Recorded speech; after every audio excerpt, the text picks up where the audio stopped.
Cannabis Common Sense, the show that tells the truth about marijuana and the politics behind its prohibition.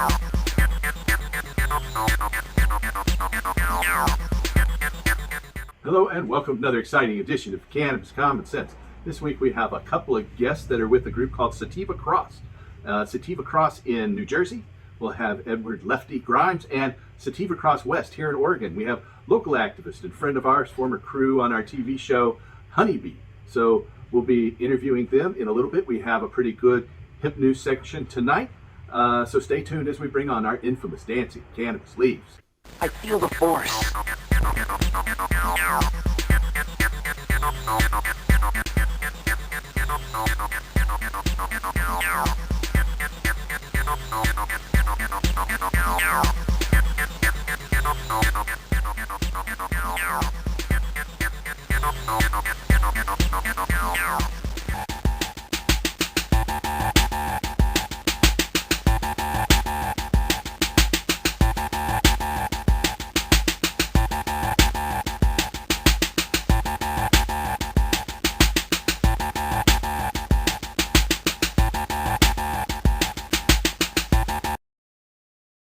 Okay, our first story tonight is right here from Oregon. Oregon's per gram cannabis price has fallen 16% from last year to $4 at the start of the year, according to the Oregon Liquor and Cannabis Commission's 2023 Recreational Marijuana Supply and Demand Legislative Report. The prices in the state are now at an all-time low, so that's $4 a gram retail. According to the OLCC Recreational Marijuana Supply and Demand Legislative Report from February of this year, the OLCC estimates that market demand was 52% of supply in 2021 and 63% in 2022. That means that growers produced several times more than they needed for the supply.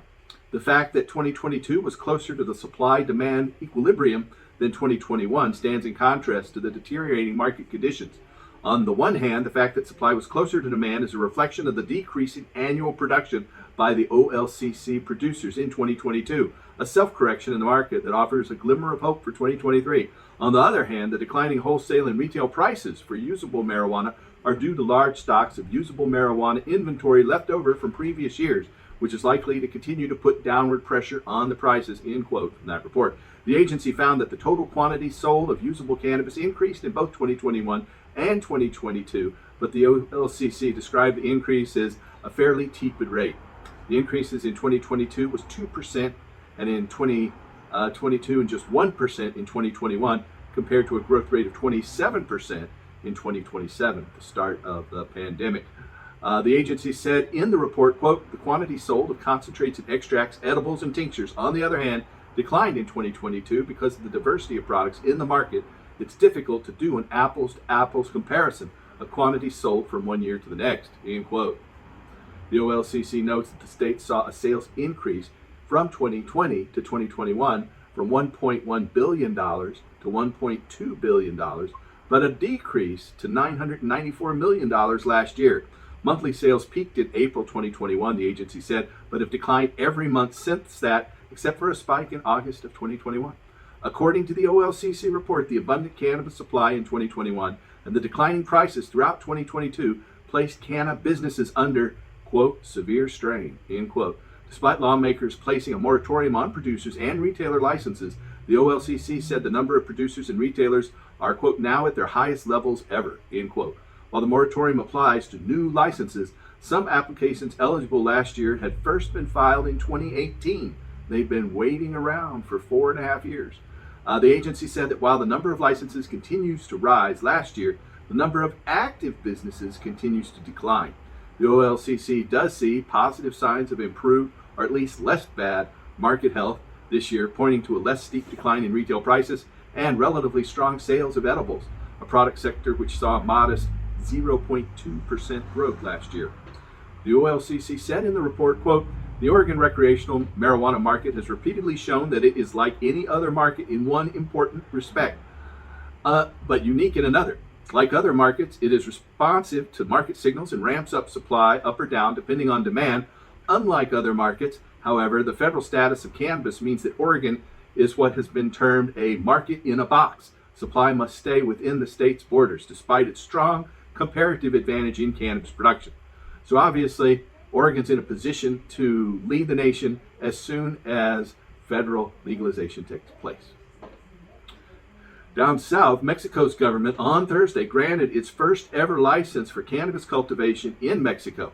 The Mexican Health Regulatory Agency awarded the license to Zebra Brands, which allows it to import and acquire cannabis seeds, cultivate and harvest cannabis, process and produce cannabis, and sell cannabis products both domestically and through export. We had the science officer and past chief executive on our TV show just about 3 weeks ago, Todd Delato. So you can go back and look at our show from 3 weeks ago with Todd Delato, who was the founding president of Zebra Brands. This licensing comes 2 years after the Mexico Supreme Court ruled cannabis prohibition was unconstitutional, which led to the passage of cannabis reforms by federal lawmakers. In a press release, Zebra Brands said the license, quote, represents an important moment for cannabis globally with the first ever grant for full cultivation, harvesting, processing, and commercial activities to a corporate entity in Mexico, end quote. Here in the United States, legislation legalizing the possession of marijuana by those aged 21 and older continues to advance in 3 states. Lawmakers in Hawaii advanced Senate Bill 669 on Tuesday by a vote of 22-3. The bill legalizes marijuana use, production, and retail sales for adults. It now awaits action in the Hawaii House, where it faces an uncertain future. Specifically, House Speaker Scott Sakai has expressed reluctance to move the bill this year, instead calling for the issue to be further assessed in a summer study session. In Delaware, House members voted 28-13 in support of House Bill 1, which removes criminal and civil penalties for adults who possess personal use quantities of cannabis. Complementary legislation, House Bill 2, providing regulations for the adult use cannabis retail market, is pending in the chamber. Last year's legislation, similar to SB 1, was passed by lawmakers but vetoed by Democratic Governor John Carney, who opined, quote, I do not believe that promoting or expanding the use of recreational marijuana is in the best interest of the state of Delaware, especially our young people, end quote. Well, I think, Governor Carney, you're wrong. But finally, in Minnesota, a pair of bills, HF 100 and SB 73, legalizing the adult use cannabis markets, have passed multiple committees, are anticipated to receive a floor vote in the coming weeks. The bills have the support of Minnesota's Democratic Governor Tim Walz, who publicly predicted that the state would pass legalization by May. And then, nationally, after several months' delay, last week the Justice Department opened the online application process for federal pardons certificates, indicating that marijuana-related possession convictions had been pardoned by the president. The website began accepting applications hours after a federal notice published in the Federal Register last Friday stated that the Office of Pardon Attorney had, quote, developed the subject form to collect information for potential pardon recipients. In its notice, the office estimated that as many as 20,000 people may apply to receive pardon certificates. I applied for a pardon last Wednesday afternoon, and by Thursday morning, I had a pardon for a felony conviction of simple possession of marijuana right here in Oregon. I've also now applied for a second pardon for a misdemeanor possession in Washington, D.C., and I haven't quite got that pardon yet, but I'm expecting it. Our last story tonight, percentage of U.S. adults who acknowledge possessing a doctor's authorization to use cannabis products doubled between the years 2013 and 2020, according to data published in the American Journal of Preventive Medicine. A pair of researchers affiliated with Yale University School of Medicine assessed data provided by the National Survey on Drug Use and Health. They reported that the percentage of adults who self-reported consuming cannabis under the authorization of their physician increased from 1.2% in 2013 to 2.5% in 2020. Based on the 2020 census data, that percentage calculates to approximately 8.3 million people. The authors reported that self-identified medical cannabis consumers were most likely to be male, uninsured, and reside in jurisdictions where it's legal under state law. They concluded, quote, cannabis use for medical purposes increased over a recent 7-year period, with the greatest increase in cannabis use prevalence in states that had legalized such use. Because medical cannabis use is increasing in the United States, clinical practice guidelines should be developed with evidence-based principles to follow in counseling patients about medical cannabis use, end quote. Cannabis has established efficacy in the treatment of multiple conditions, including chronic pain, and it possesses a safety profile that's often superior to other controlled substances. So it's no wonder that an increasing number of Americans are choosing it as a therapeutic option, and in many cases they are substituting cannabis in lieu of other potentially less effective and more harmful substances.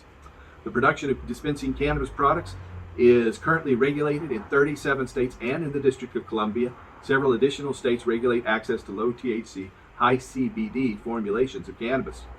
This study, Increasing Use of Cannabis for Medical Purposes Among U.S. Residents, 2013 to 2020, appears in this month's edition of the American Journal of Preventive Medicine. That's the end of our Hemp News segment tonight. Now we're going to our interview with the founders of Sativa Cross in New Jersey, Edward Lefty Grimes, and Honeyb Thomas, the founder of Sativa Cross West. And we're going to talk about National Cannabis Patient Awareness Day coming up on July 10th. I'll be down at the Oregon State Capitol on July 10th, and we hope to see you there. But here's an interview with the founders of Sativa Cross talking about Cannabis Patient Awareness Day on July 10th. Thanks for watching, and help restore hemp. Good night. I would like to introduce Honeyb. Honeyb has been working on our show on and off for many years as a camera person and in the background. She is also the founder of Sativa Cross West. Welcome, Honeyb. Thank you.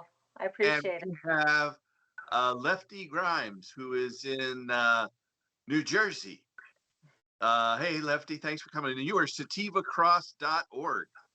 And you're a medical marijuana patient activist in New Jersey for a long time. That's right. Like the mid-'80s or something. I don't know, like yeah, I'm pretty times. old. I'm older than I look. Well, that's so. They've had medical marijuana in New Jersey for a while. I think you've just legalized or opened stores there, right, with the vote a few years back for adults as well. But do you get the feeling that, like here in Oregon, patients are getting pushed to the side? Yeah, we've been stepped over here in New Jersey. You can't grow weed for your cancer. You'll go to jail for 5 years if you grow weed for your cancer. But you can grow weed for money, for profit here in New Jersey, which is why we're trying to create Cannabis Patient Awareness Day, because we've been stepped over and we've been forgotten about.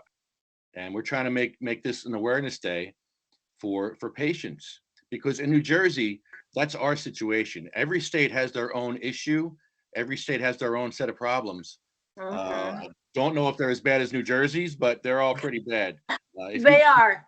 If you can't afford your medicine, you got problems. I mean, that's step one. Make the medicine affordable, and home grow would allow us to have affordable medicine. We don't have that in New Jersey. We have one person, Senator Scutari, holding up this whole home grow for us. He will not. He's the Senate president, and he will not put it up for a vote, even though everybody wants it to vote on it. He won't put it up for a vote. So, do you know why he won't do that? Is it some ideological belief, like he thinks marijuana is evil, or is it economic? He wants his friends to grow it for us. Yeah, I believe it's more economic. I believe he's got ties to the industry, and it's very sad because people are suffering and dying here in New Jersey while, people are making billions. Well, I don't know about billions, but definitely millions in New Jersey, soon to be billions. Soon to be. And we're hurting. So what do you think about the situation in Oregon, Honeyb? Tell us your perspective. Well, I sleep in pot fields, so it's so different than Lefty and Jersey, because we can grow, but the thing about Oregon is we can't smoke in the same places that the cigarette smokers can consume. We can. So we can't. And Crazy. I know, it's like we can grow, but we can't smoke outside. We can smoke, but we can't grow. Right. So, this is why we're here. We're here to. We need balance. We need to balance this out. What is the difference? Yeah, we need balance, consistency throughout the whole medical cannabis card, and what our patients need and what our patients get are not what's happening. And that's why we're taking back the second holiday. The first one was for the stoners, and we're taking this one back for the patients. Yeah, we're taking it back. We want it back. Right.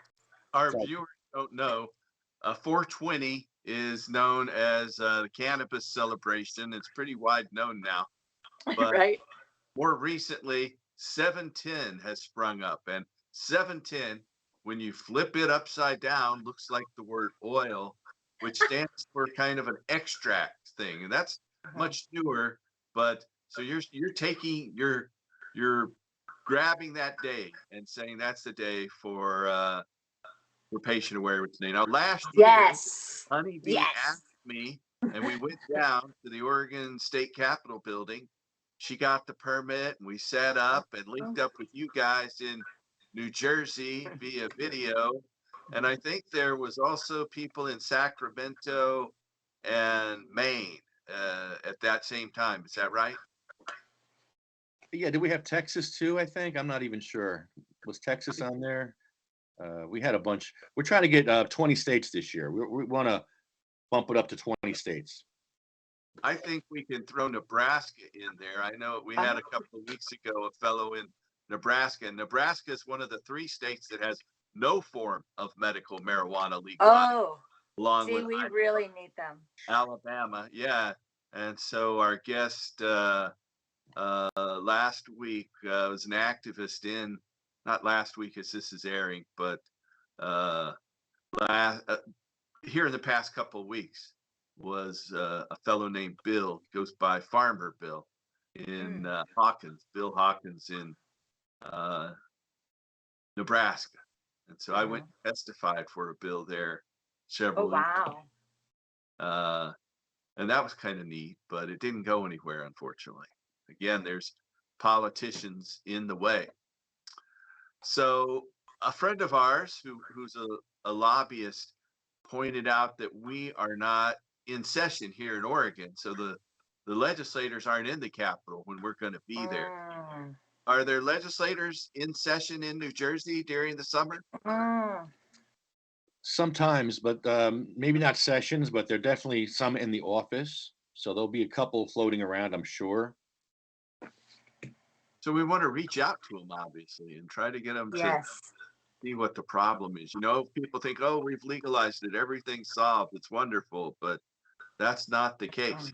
No, no, we actually have created this program to help each state contact their governor, and we're helping with templates and ideas of how to write letters, what we need to write letters for, who we need to write them to.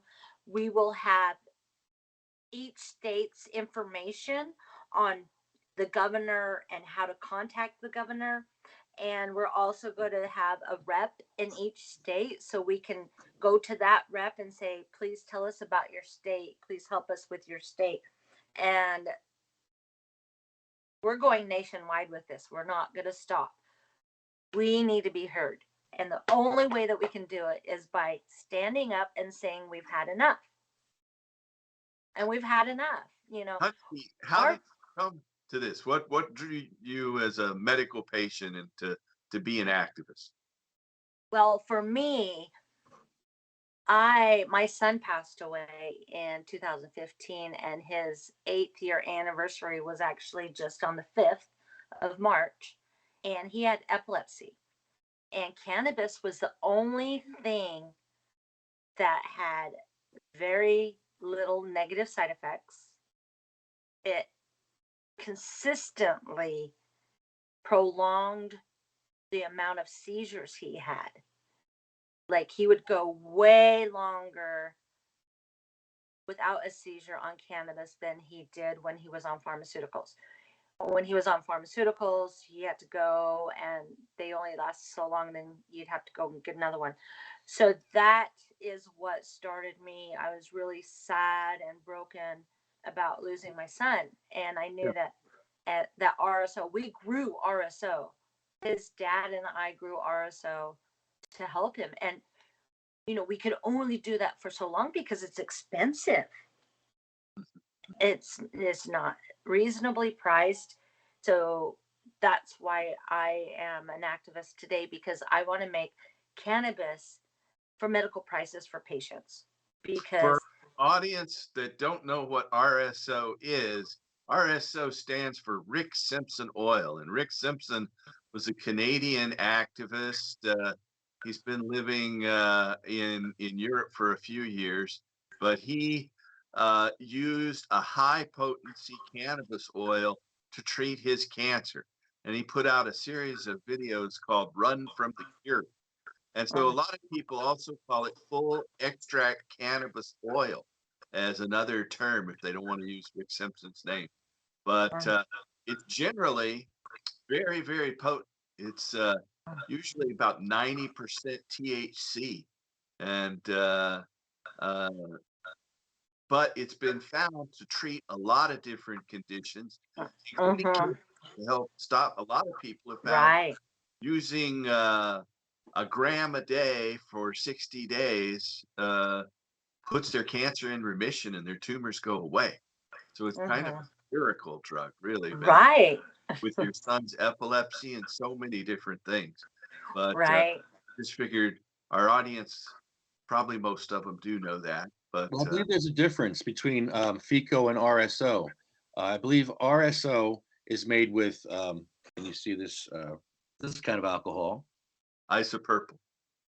And you got to watch out with isopurple because there are impurities that are put into it. Right, you have to make sure Mhm. it's all really cooked out. But the food grade alcohol is what's used in FICO or FECO. What they call it FECO, I don't know. Okay. They use food grade alcohol Yeah. for that. Oh, okay. I think they use both here in Oregon. Mhm. They're using both, and they're both considered kind of interchangeable. That's my understanding anyway. So, Lefty, how did you become a cannabis activist? When did you first start working for cannabis reform? I smoked a joint and I realized the government lied to me all these years. And I'm like, wait a minute, this is not at all like heroin. Not that I knew what heroin was, but I'm like, they tried to scare you to think that you're going to overdose or whatever and I'm like, no, this is crazy.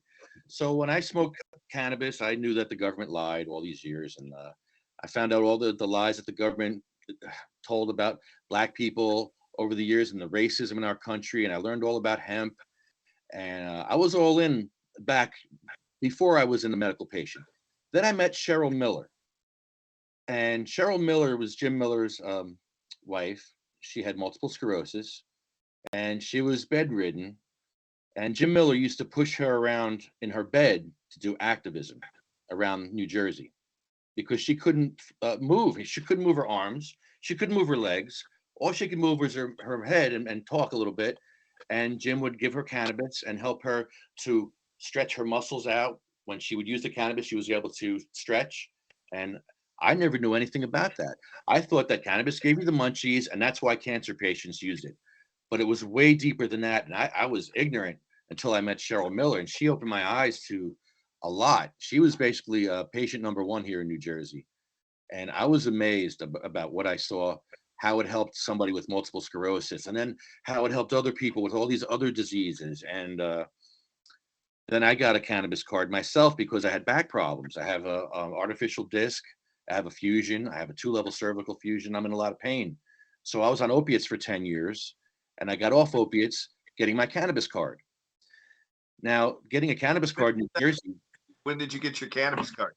back in 2013 Okay. was not easy. I had to wait a year, go to a doctor and wait a year. Had to see her 4 times within that year at $400 a pop. So my cannabis card cost me $1,600 plus waiting a year to get it. So I finally get my card. Me and Chuck Kwiatkowski went to a council meeting, a town hall meeting with Chris Christie. So Chris Christie was going around talking about stuff. So me and Chuck decided to go out there and talk to Chris Christie. So we go out there, we heard him and everything. And okay, let's go smoke a joint, Chucky. Okay, we have our cards. We're allowed to smoke cannabis wherever we could smoke tobacco. So let's go ask that cop over there, make sure we're good. Let's go ask him where we should smoke. So we go up to a Keensburg police officer, and I said, "Hey, where do we smoke a joint around here with a cannabis card?" He's like, "I don't know what that is, and if you pull out a joint, I'm going to arrest you." We were like, "Whoa! I just spent $1,600 on a card and waited a year for you to tell me that? What? Whoa! Wait a minute!" So that started the ignorance is no excuse tour.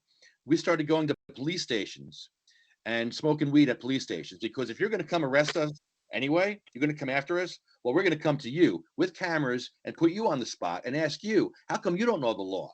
How come the police do not know the law? I mean, honestly, it wasn't the cops' fault. The attorney general under Chris Christie did not disseminate any guidelines to the police. So the cops are on their own. Unless the cops did their own research, they had no clue that we had medical cannabis in New Jersey, and patients were getting arrested left and right with cards all over New Jersey. So we went out to these towns. We went to probably a couple hundred police stations and smoked weed at all of them, and never got arrested. Came close a few times, but never got arrested because we were asserting our rights. And plus, when you put a camera in their face, in the cop's face, it kind of changes the narrative a little bit. They kind of want to be on their best behavior because they know, it's going on YouTube.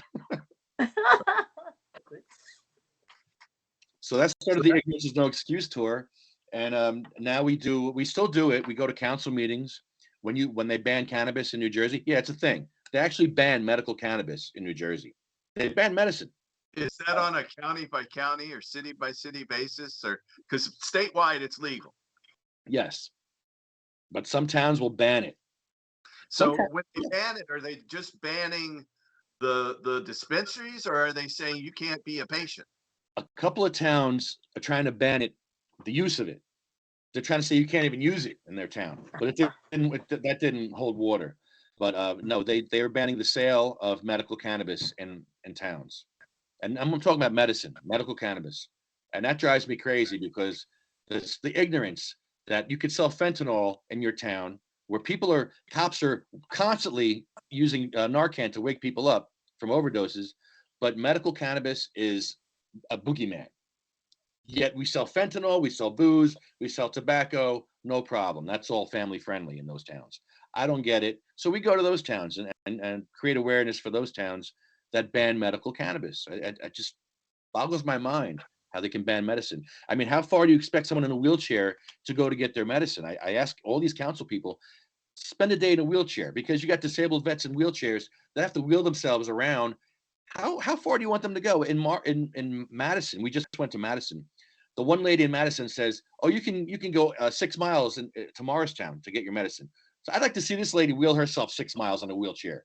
Like such ignorance and such ableism. It's terrible. Here in New Jersey, it's rough. So you are at sativacross.org. That's the website, and organizing Cannabis Awareness Day.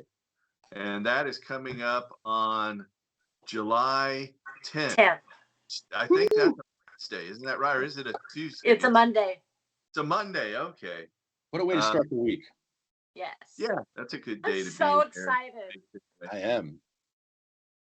So we got to start reaching out to the legislators and Yes. setting up appointments for patients to talk to Yes. them. And Oh, yes. We need more people to get their card so we can show that there's a need for changes, and we need to show that we have patients that have needs. If we don't have patients, we don't have needs. Right? let me ask you this, Lefty. How many people have cards in New Jersey? Do you know? Probably about 150,000 by now. That's just a rough estimate. And so what does that allow you to do? That's not much. You can't grow your own, is that right? No, it allows you to buy overpriced weed at the dispensary at $60 an eighth. Prepackaged. You can't even Prepackaged, see it. can't open it up, can't look at it. Just got if you get lucky, you open it up and it smells good when you go home. If not, it smells like hay, and Honeyb knows. Yes. We bought hay one time in New I've Jersey, smelled it. and it was awful. And we took a video. And we took a And video. I mean, you're paying was $60 an eighth to get weed that smells like hay. It was horrible. Come on. And wasn't there a seed in there? They just legalized or started regulated sales to adults there too, right? When did that start? Yeah, that started last year, and they're making a lot of money. So is that under the same situation where they can't see it or smell it? It's all packaged in there, or anything's changing there? No, nothing's changed. So it's running at $60 an eighth. It's not usual around here for cannabis to be that expensive. You can easily at many places get cannabis for $60 an ounce. In fact, Ow! Ow! there was a sign just down the road, not there now, but in the past, a local shop that's a chain of them across the state had $18 ounces. They had a sign out for $18 ounces. And I grow my own, so I don't go and buy anything. But I had a friend who went in there who said that for $18 an ounce, there were 4 different kinds, and one of them was really good. And so What? I didn't go buy any because I have like 10 different kinds that I grow myself. So fortunately, we can grow our own. And I, for many years, grew for a lot of different patients. They changed the law, though, to where if you grow for more than 2 patients in Oregon, you've got to go through a lot of extra regulatory hoops. You've got to pay $500 a year to join their tracking system. Then you got to buy these little RFD tags that you put on all of your plants and all of your cuttings and all of your cannabis packaging. And then you have to track those and say Honeybee was my pick. Say she was. And I was going to take her an ounce of cannabis from our garden. I would have to first go to the metric tracking system and note that I'm going to take cannabis to Honeybee on this date at this time, and I'm going to go right on Sandy Boulevard and turn left on Burnside and go a mile to. I'd have to tell them exactly the route I was going to take it to her. Then, after I made that report, I have to make another report saying I am now leaving to go on that route that I'm taking.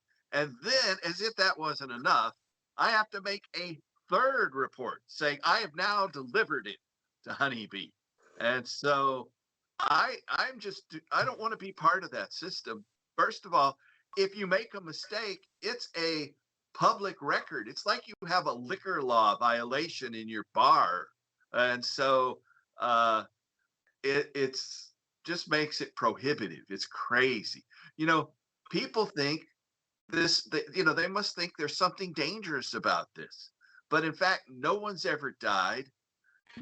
No one's ever had an overdose that caused them anything except to fall asleep and wake up hungry. And so it's just crazy that we have this overregulation and this irrational fear of THC. I'm sure you agree. Paul, do patients normally take part in that? Is that something patients can handle, or they just give up? Well, no, there are some people, not many. There used to be a lot more people. I used to grow for many, many different patients, but now I can't afford it. I can't afford to pay those fees and be subject to that. There are some places, especially some commercial growers. If commercial growers, they're limited to just under an acre of outdoor garden. And if they are taking care of a medical marijuana patient, then they are allowed to have up to 10% more, or an extra 4,200 square feet above the 42,000 square feet that's allowed with recreational.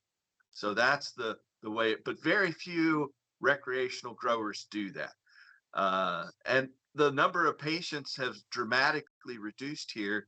In Oregon, we're a lot smaller than New Jersey. I think we never got above about 90,000 patients. Right now, I think there are about 15,000 patients in the state of Oregon. It's really they put out quarterly reports, and every single quarter over the past 9 years, that number's been going down because fewer and fewer people want to jump through these regulatory hoops. So here in Oregon, you have to get a doctor to fill out your form, and then those are turned in to the Oregon Health Authority. And if you don't have a discount, then you have to pay them $200 a year for your green card. And if you do have a discount with the Oregon Health Plan, which is like Medicare, it's $50 a year. If you have SNAP or food stamps, it's $60 a year. If you're have supplemental security income or you're a veteran, it can be $20 a year. And if That's good to have, know. yeah, if you are a disabled veteran with 50% disability or more, there's no state fee, but you still have to get the doctor to fill out the paperwork and turn it into the state, unless you are a disabled veteran with 100% disability. And then they don't charge you anything, and you don't have a doctor. You don't have to have a doctor to do it except for the very first year. So I am a disabled military veteran myself. I was dumb enough to join the Army when I was a teenager. Helped me get out of North Carolina. And I got out when I hurt my knee. And so right now I have a 30% disability rating, which means they give me about $550 a month. And obviously I get health care up at the hospital. So I only have to pay the $20 a year fee for my medical marijuana card. But that's how it works out here. So do you still have to wait a year to get your card in New Jersey? I never heard that before, where there was this huge wait and see the doctor 4 times over the period of a year. Yeah, that was under the Christie administration, unfortunately, and he made it very hard to get your card and get. Yeah, a lot of patients had 6 months to live, and they had to wait a year. It's like, wait a minute, this isn't working. No, that's even obviously. Yeah. And then you're going to a store where they're charging you an exorbitant rate for an inferior product. Yeah, they found molds in the products. I've seen 75, 80-year-old ladies just dump out hundreds and hundreds of dollars buying all of their weed at the dispensary in one shot, all like a huge pile of money. I'm just like, man, this lady doesn't look like she has that kind of money to spend, but there it goes. Like, wow. And the black market's been here all. Yeah, this stuff to grow on trees. I've grown plants. I've started them indoors in January and put them out in mid-May. When I harvested it in October, when I put them out in mid-May, they were about 5 or 6 feet tall. And then by the time I harvest them in October, they're 12 to 15 feet tall. And I harvest anywhere from 8 to 15 pounds off of each plant. Oh, But I'm only doing that because I was limited in the number of plants. So if you're limited in the number of plants you can grow, it makes sense to try to get the most product you can off of each plant. Yeah. But how do you do that? you do that, and then you're limited in how much you can possess. Here in Oregon, that's 1.5 pounds for a medical patient.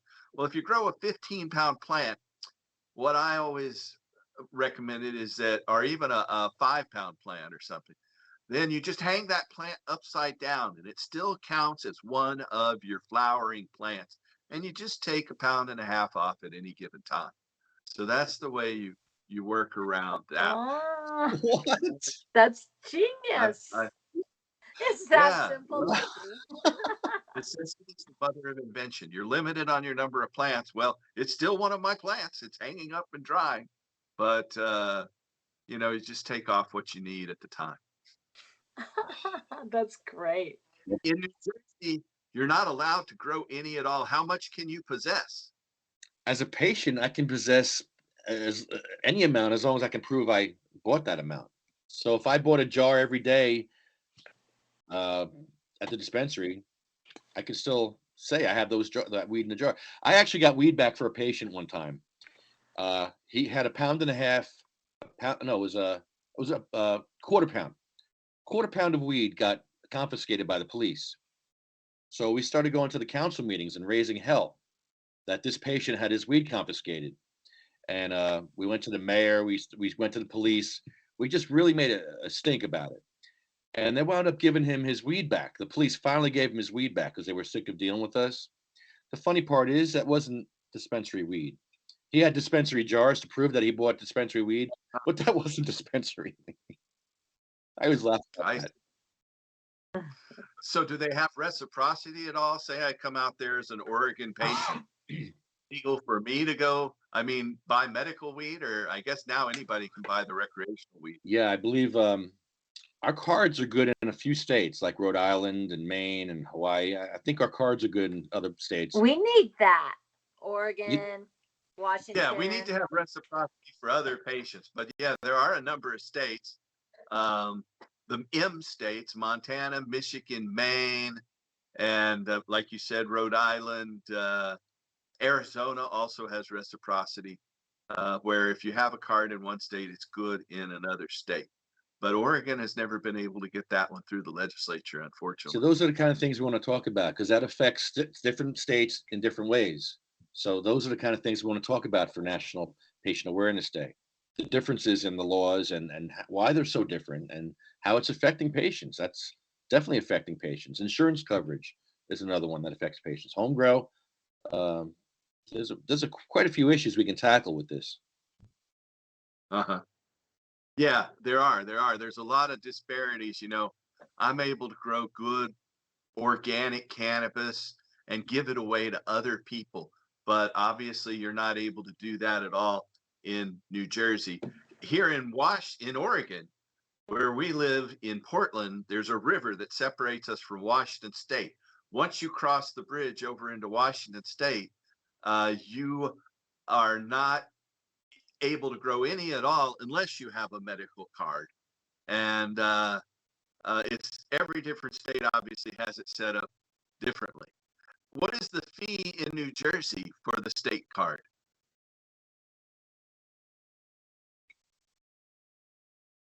I see. What's the high? 200. What's the, if you don't have 200. any discount? So it's Yep. like Oregon's. You go to Montana, I've opened clinics back in the day all across America, in Michigan, Montana, Arizona, Colorado, Hawaii. But in Montana, it was $35 for the first year for your card, the fee, and then $15 to renew it. And in Hawaii, it was $25 for their state blue card. They didn't have reciprocity until recently. In Hawaii, they just have medical. But if you have an out-of-state card, you can go into their few medical dispensaries in Hawaii. So, we need some sort of national program where, Yes. there's so many studies out there that show that medical marijuana replaces patients' opioids, other addictive, dangerous drugs with a safe, effective herbal remedy. So we shouldn't have, this crazy fear of THC. What I've been telling people lately about THC is that your body creates endogenous THC. There's it's part of your neurosystem, part of your brain cells and nerve cells, and it's a signaler. In fact, it runs retrograde to all the other neurotransmitters. So it controls the flow of other neurotransmitters. And so they found that when women have babies, before they start to secrete milk, before they start to fully lactate, another substance called colostrum is secreted. And that colostrum is almost pure endogenous THC. And it's during that period where the woman is giving their baby, endogenous marijuana, pretty much THC delta 9, that they transfer their immune system from the mother to the baby as well. So if marijuana is so dangerous, why is it that all mammals have endogenous THC that's part of their neurological system? It's one of the reasons that if they do a urine test, they test and find metabolites, which are THC that's been converted to a metabolite that's no longer psychoactive or physiologically active. It's on its way to being excreted. And so everyone has a background level of THC. If you take a urinalysis test, there's going to be from 5 to 35 nanograms of metabolized THC in your urine from your endogenous system. And so it's only once you get above that 35 level that it's actually not endogenous. You know, your body doesn't make that much. At least they haven't found people that way any yet. So how can we say something that mothers give their babies for all species of mammals? How can we say that this is so dangerous that we've got to have these restrictive controls? You know, the late great Kentucky attorney called it, and I like to quote him. He said it was the petrochemical, pharmaceutical, military, industrial, transnational, corporate, elite, fascist sons of a bitches who gave us marijuana prohibition.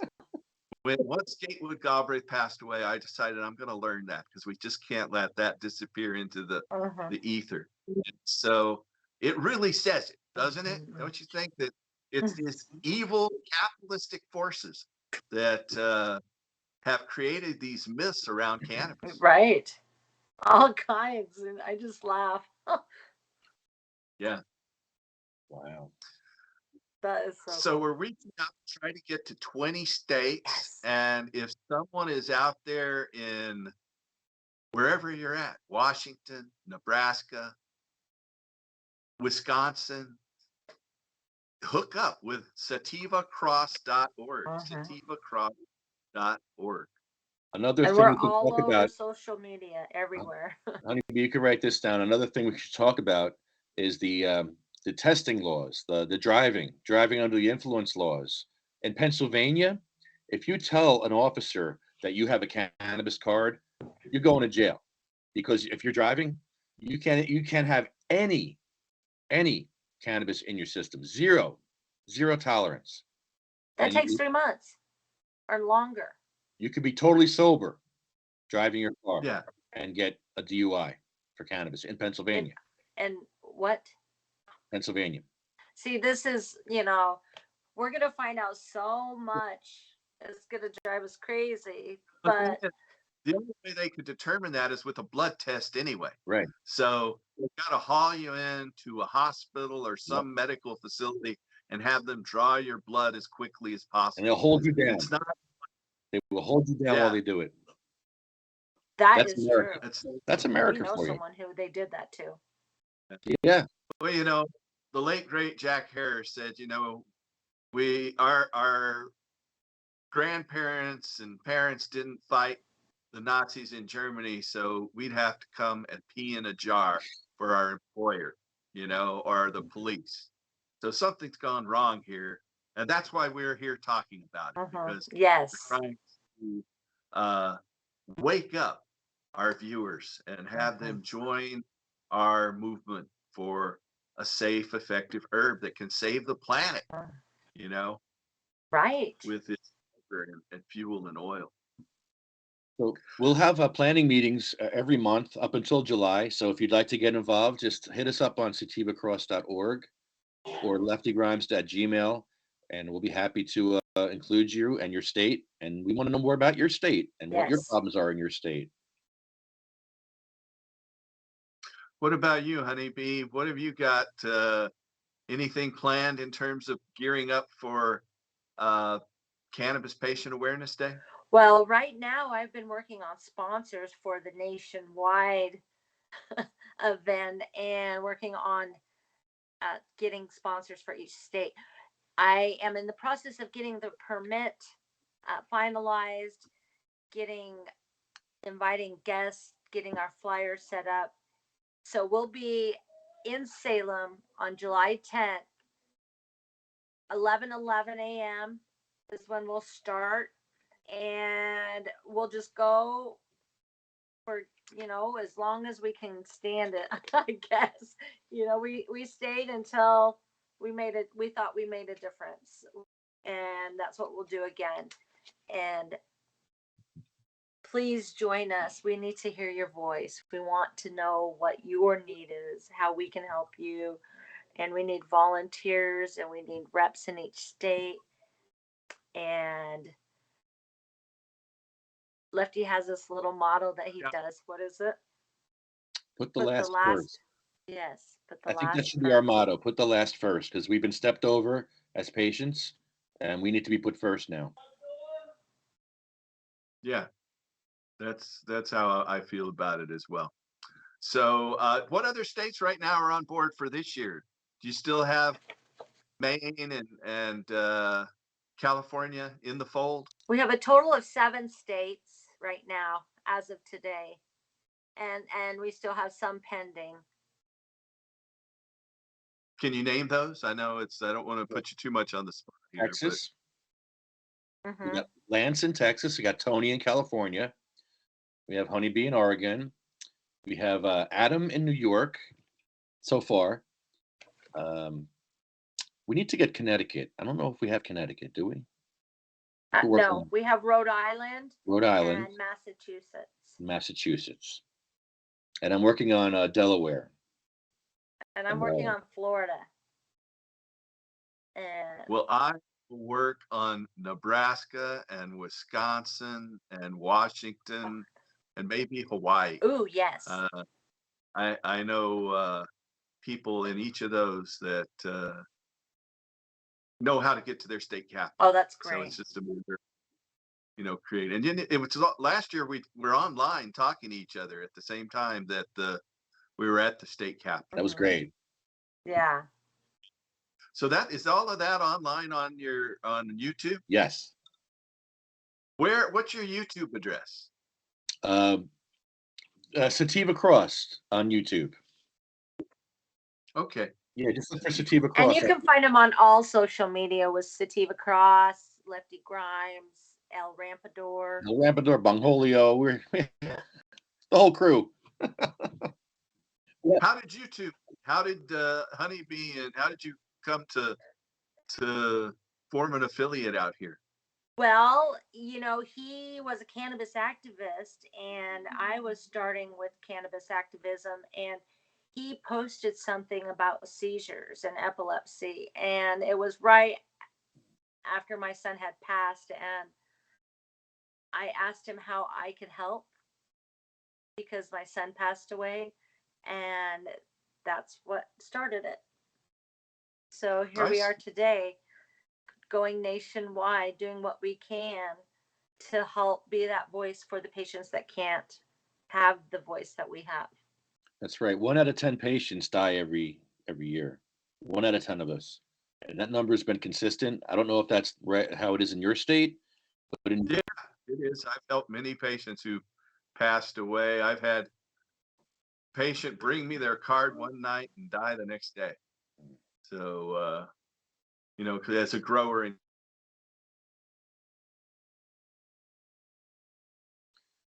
Yeah, I think we lost you there. But yeah, that's sad. Yeah. You see a lot of stuff.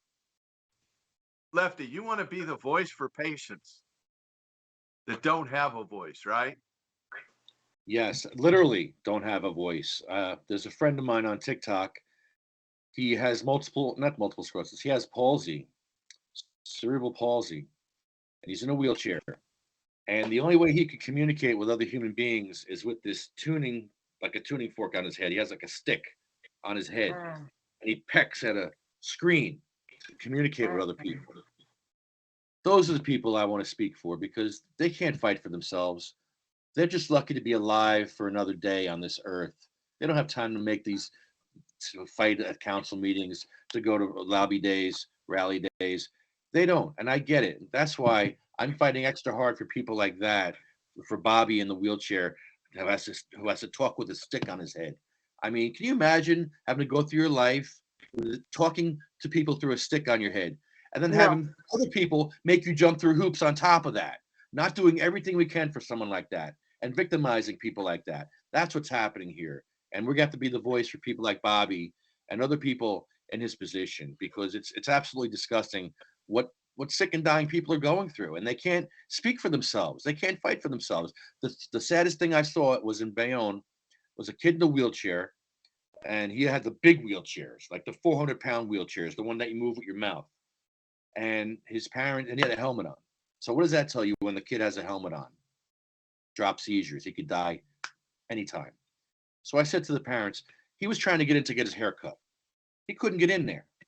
They said, well, we'll lift you up. No, you're not lifting a 400-pound wheelchair. No, that's not happening.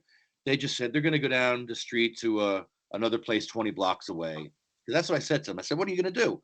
I said, we know where to go. We'll just go over here. We'll do that. They don't have time to fight these battles, but we do. I do. And I'm going to fight for those people, because you want to find out your purpose in life, find out what breaks your heart. Good point, Lefty. Well, thank you for doing that. I appreciate it. And I know, you know, there's a number of folks out there that don't want us to do this, and wild horses couldn't drag us away because we're motivated. Yes, we are. Yeah. You can reach out to Lefty and Honeybee at sativacross.org. That's sativacross.org. We had some technical difficulties a minute ago, caused a little glitch there, but our internet's back now.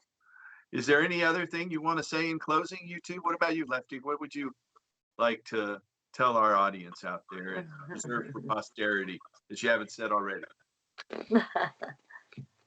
We have the ode that we say after, when I go to a council meeting. I usually say this little stanza. It was written about 100 years ago for war, but it fits activism very well, and it fits our activism very well. It's called the Ode of Remembrance, and we have an 8-foot purple bong that we do activism with. His name is Bong Holio, and we take Bong Holio. We go to council meetings. When you ban medical cannabis, we go to your council meeting and we sing a song called "You Can't Get No Weed Here, You Can't Get No Weed Here." It's like a Johnny Cash song, and we sing every town you can't get weed in New Jersey. And I'll give you a taste. It's like Barnegat, Berkeley, Bridgeton, Bridgewater, Brigantine, Callstadt, Chatham, Clifton, Cranberry, East Rutherford, Elmwood Park, Emerson, Fairhaven, Freehold, Garfield, Hasbrook Heights, Hawthorne, Lavallette. This goes on and on and on and on. It's like a Johnny Cash song.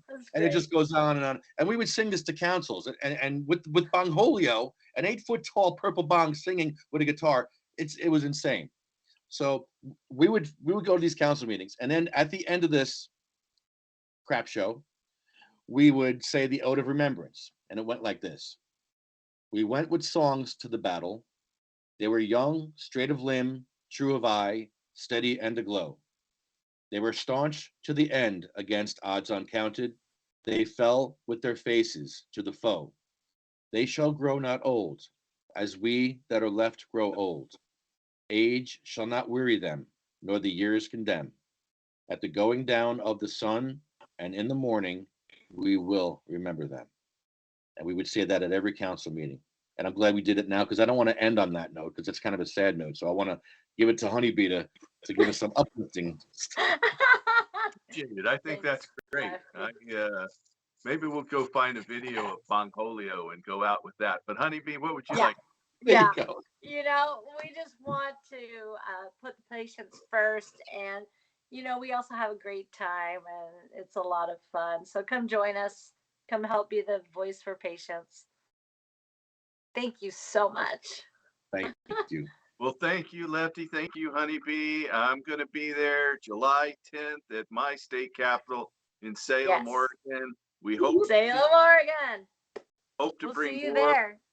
all around the country, and just keep working to restore hemp. Good night. Yes. Right on. You. Good night.